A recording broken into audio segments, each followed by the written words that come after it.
ஓகேவா? மொத்தம் கொடுத்தாதான் சொல்லுவீங்களா? ஆமா. என்னால ஃப்ரீ சர்வீஸ்லாம் பண்ண முடியாதுப்பா. சரி, ஒரே ஒரு முத்தம் தான் கொடுப்பேன். இதான் சாக்குன்னு இன்னொன்னுலாம் கேட்க கூடாது. சரியா? சரி சரி, அதெல்லாம் அப்புறம் பார்க்கலாம். முதல்ல இப்ப கொடு. என்னது? இல்ல இல்ல இல்ல, சீக்கிரம் கொடுன்னு சொல்ல வந்தேன். சரி. கண்மணி, ஐ எம் வெயிட்டிங். ஆ ஆ ஆ.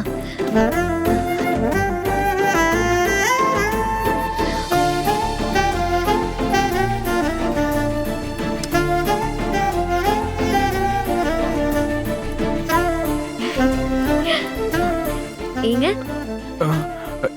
என்ன கண்மணி? நீங்க கேட்டதை நான் கொடுத்துட்டேன். இப்ப சொல்லுங்க. என்ன சொல்லணும்?